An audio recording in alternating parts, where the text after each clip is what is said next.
After Sonic's huge success with the release of Sonic the Hedgehog on the Mega Drive in 1991, lead developer for Sonic 1 Yuji Naka decided that him and some of the Sega Technical Institute team would move to San Francisco to start development on Sonic the Hedgehog 2.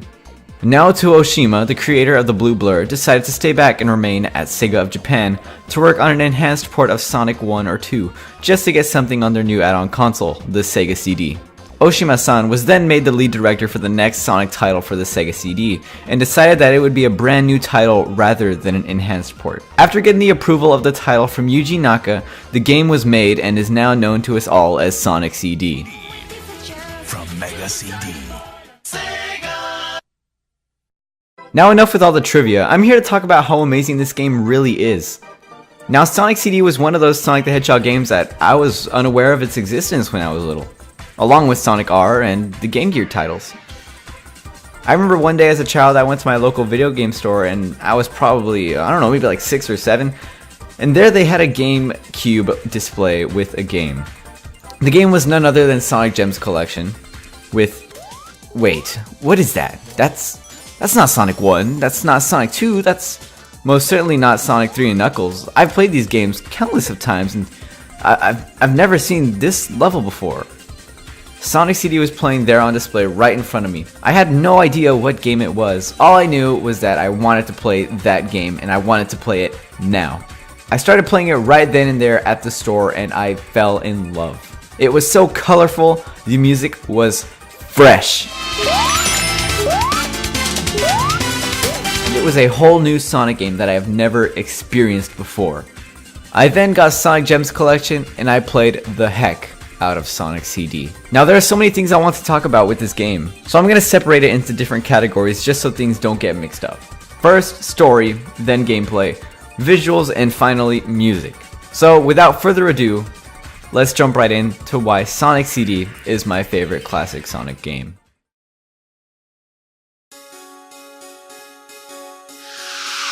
As soon as you start up a new game in Sonic CD, you're greeted by a fantastically animated opening cutscene directed by Toei Animation's very own Yukio Kaizawa, who has worked on projects like some Digimon anime and Sailor Moon Crystal, except the animation doesn't look like this, but it's due to, well, you know, running on a 16-bit gaming console, but it's okay, you can still kind of make out what's going on. Barely. Essentially, Dr. Eggman takes a planet under his reign. Yes, a planet. I mean, he's taken, I don't know, what was it, like 8 before, but I mean, yeah, this is before that, okay? He's taken a planet. This planet is called Little Planet. Eggman wants to turn Little Planet into his own by force with his robots.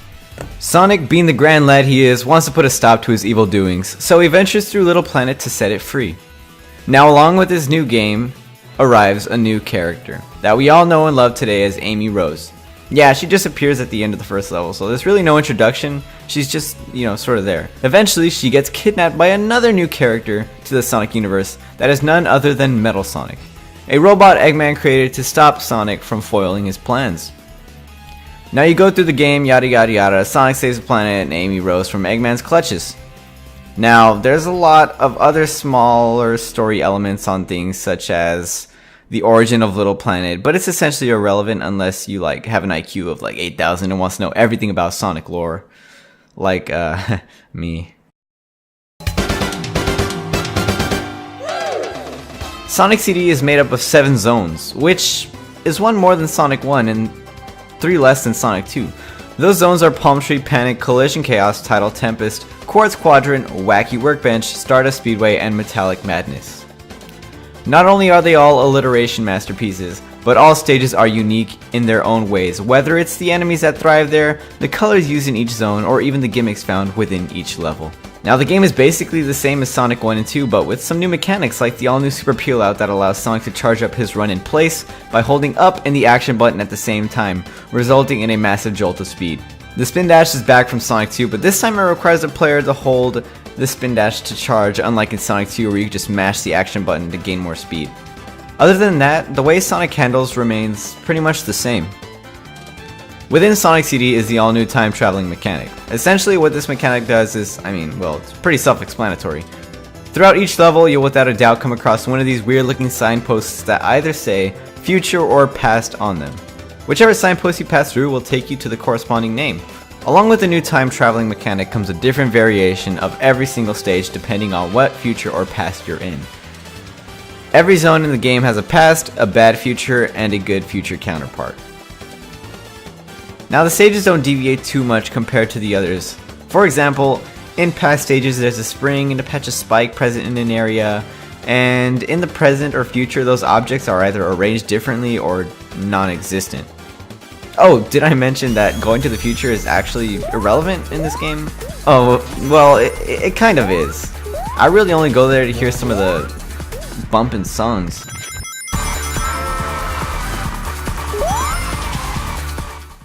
But honestly, the past is the most important portion of the game, as it's where you will spend most of your time in just to get the good future in each zone. And to do that, you have to go to the past in each act and destroy both the Metal Sonic holograms and the, whatever the heck this thing is called, by jumping into them.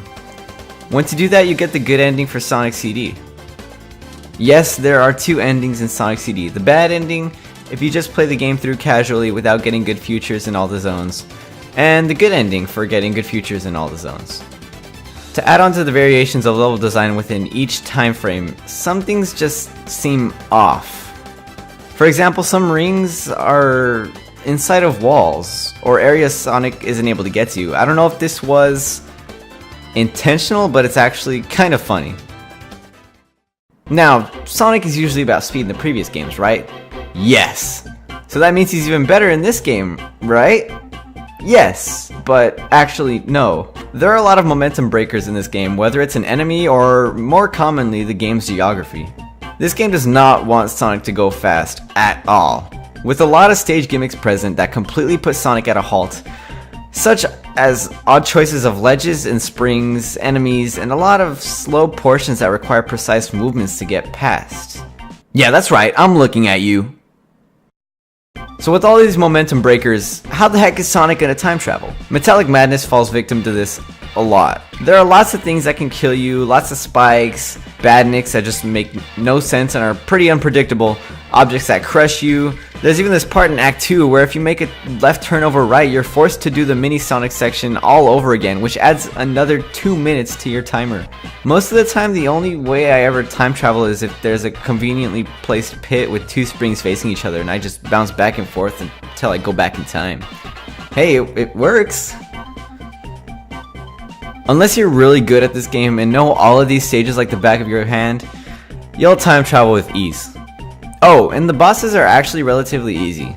This includes the final boss, which is kind of unfortunate. The only somewhat difficult boss fight in this game is Metal Sonic because the real enemy here are the slopes and the spikes.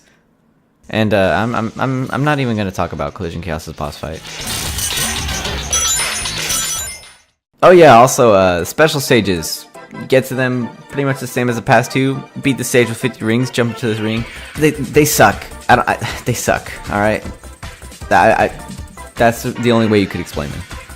I've still never managed to get all of the what are they called? They're not called Chaos Emeralds in this game. The Time Stone, not called Time Stones. Infinity Stones. I don't know. What are they called? Chaos. What the Time Stones? Yeah, Time Stones. They're called Time Stones. Now, I know this game is far from perfect, but something about it, its charm, I guess, really attracts me and makes me play it over and over again. And I think this is all because of this next segment.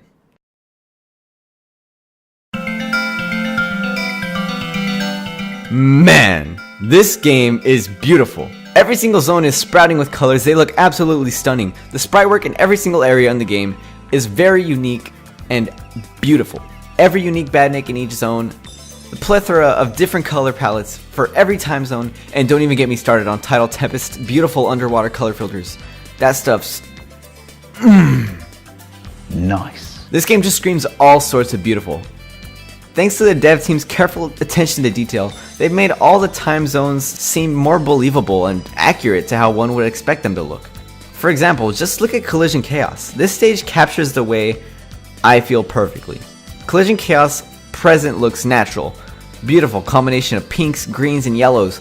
But then you go to the past and you're greeted with an almost pastel color palette with combinations of light yellow and pink, with additions of prehistoric looking landscapes added to the background, along with plants that look like they came from the Stone Age.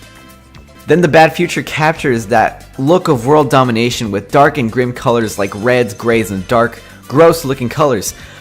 But it works oh so perfectly. And if you manage to get the good future, a paradise awaits you with super vibrant colors, blues, teals, orange, green. They all flow together so well that it looks like you are in the far future where everything is perfect. I cannot stress enough how much the art and sprite work add to this game.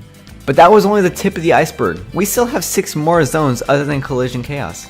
And in short, going into so much detail about every zone and their 4 iterations, which is 28 unique level styles total, would take way too long. So here are my highlights. Palm Tree Panic Future looks like a rundown in a wasteland. It really shows the corruption with a dark purplish gray sky and orange dead grass, and all the water is murky and gray. It is really a depressing mood, and it makes you want to achieve the good future in there just to save all those poor flickies. Title Tempest Good Future's colors pop, and it really catches your eye to the point where I kept on messing up on the final boss because I was too busy appreciating the art. And once again, those water filters, yes. The zone looks like you're in a completely different level underwater, and it's so satisfying to me to the point where I straight up don't even avoid the water and just jump in, though air bubbles do take forever to pop up sometimes. And oh boy, Quartz Quadrant is such a pleasure to look at, and in all of its time zones, the nice purples and teals in present, the neon greens and yellows in the past, and the bad future's odd mustard yellow theme with dark background, and the most pleasant good future with vibrant blues and yellows. Wacky workbenches, neon green and red color schemes, and it's almost dreamlike good future with the round shapes and cool colors galore. Everything about Stardust Speedway is flawless to me. It looks magnificent in every version. My personal favorite is the past. Something about the shrubbery green color scheme to it is just so good to me. The nice looking turquoise water along with the awesome starry sky is fantastic, and finally comes Metallic Madness. Now there's not much to say about this zone other than how much I love the good future, as it has a sort of snowy vibe going on with the light blues, and I don't know, it reminds me of a snow level from Sonic games, which those kinds of levels are my aesthetic. Last but not least are the special stages. Now they each look unique and have a different theme to them, but I'm just saying this game should have an epilepsy warning because good lord, this is a pain to look at. Now on to the final segment of this video, which is another main reason why I love this game so much. Now music has always played a huge role in Sonic games by setting the atmosphere and creating an environment that actually feels and sounds like that's exactly what the music would sound like. Look at Spagonia and Sonic Unleashed, and even classics like Mystical K-Zone from Sonic 2.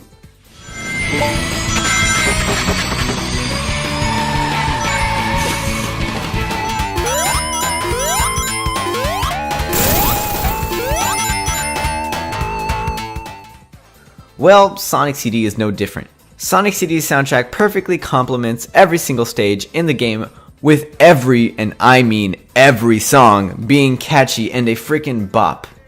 Shoot, as I'm typing this script, I've been listening to the game's soundtrack on repeat, and holy crap, it's still fantastic. Wait.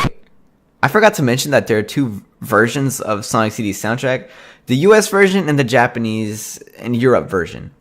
What's the difference, you ask? Well, the Japanese and Europe soundtrack is actually good.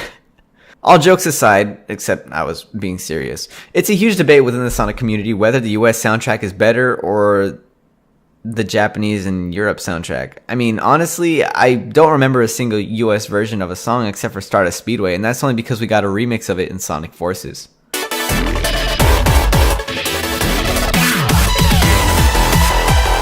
How fitting, a bad song goes with a bad game, am I right? Anyways, the reason there are 2 different soundtracks is because when the game was being localized to the US, Sega wanted a new experience that made the game different from its Japanese counterpart. Composers Spencer Nelson, David Young, and Mark Crew worked on the localized soundtrack, and I mean, if I'm being quite honest, I'd much rather listen to this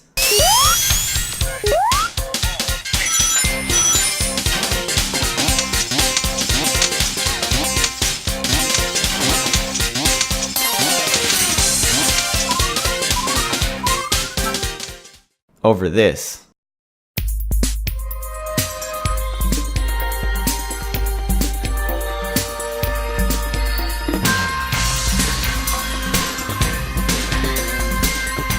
It's actually kind of funny how, like, all the past songs of the US soundtrack are literally the same as the Japanese version. I mean, the Japanese soundtracks were made so that each zone's song sounded similar no matter the time zones. For example,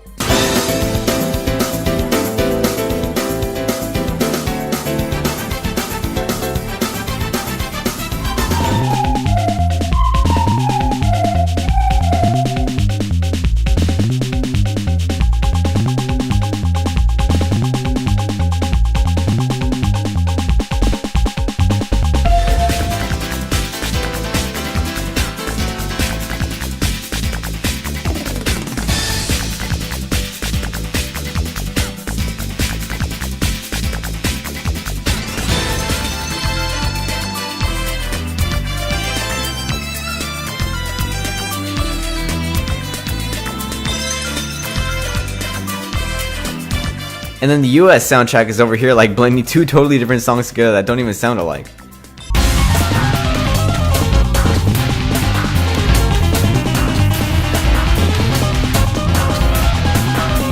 I personally just feel that the US soundtrack just sounds boring and bland, but I mean, if you like it, then I mean, you do you. Who am I to judge? Anyways, back to the music. The Japanese soundtrack, mainly. I'm just amazed as to how good it sounds considering it was on a Genesis era console, where games sounded like this.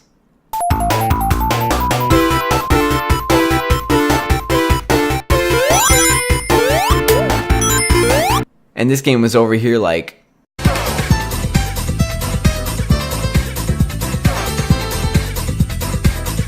This game's music is so creative and funky that you'd be crazy to say that you didn't like it. Every song is energetic, but it fits each stage. All the past songs sound like something straight out of a prehistoric movie or TV show, but there are also elements of tech mixed with them that makes them work in a video game. Most importantly, a Sonic game.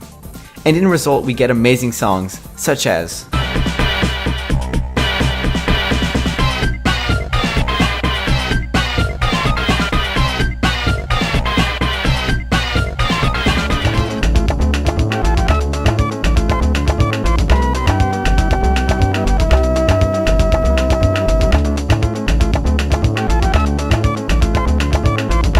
The Bad Future songs sound like funky, energetic factory music. Everything is given a corrupt sound compared to their present counterpart.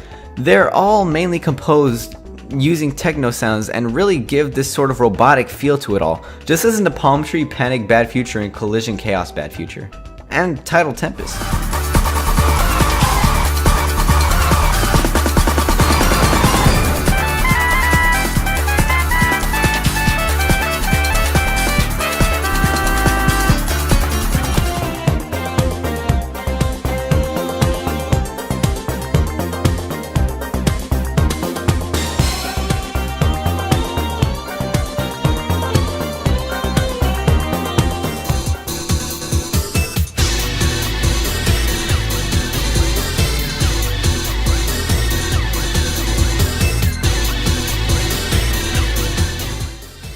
Fun fact, Quartz Quadrant Bad Future and Quark's headquarters theme from Ratchet & Clank share the same voice samples.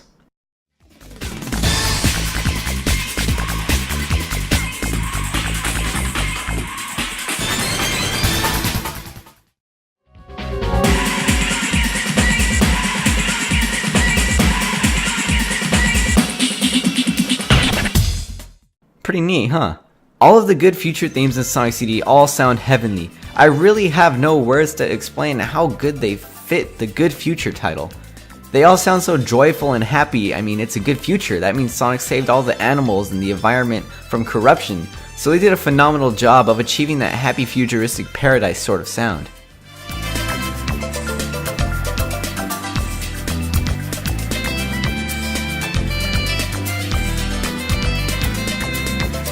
Finally are the present songs, which are the ones that you hear as soon as you enter each zone. They are pretty much normal sounding songs, and I personally love all of them. They are all extremely different from one another and match their corresponding stage. Here are some of my personal favorite present songs.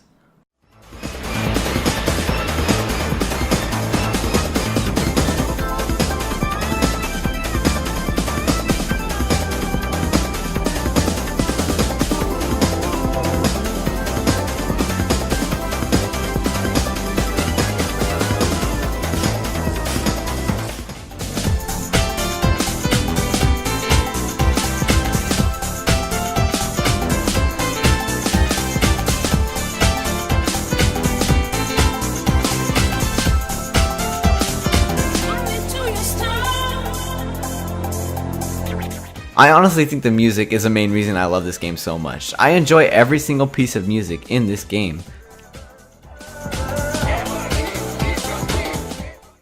This game is just charming in many ways, and out of all the classic Sonic games that exist, Sonic CD is definitely without a doubt my favorite of the bunch. I constantly find myself coming back to it very often, whether it's on my phone while I'm out and about, listening to the game's soundtrack, or just playing it on Steam.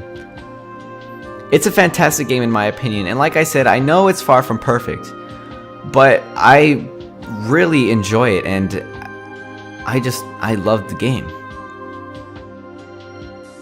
Anyways, guys, that was it for this sort of video essay kind of thing. This is the first time I've ever done something like this.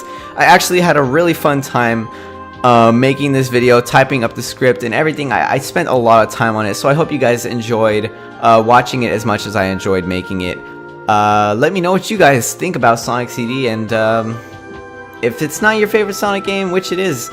Oh my god, see, I can't talk without a script. If Sonic CD isn't your favorite classic Sonic game, which Sonic game is it? Let me know down in the comment section below. Also, let me know which soundtrack for the game you prefer more, the Japanese or the US soundtrack.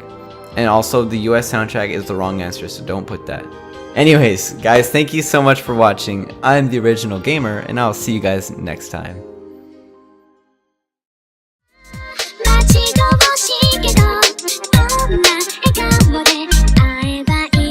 Pretty love, pretty love.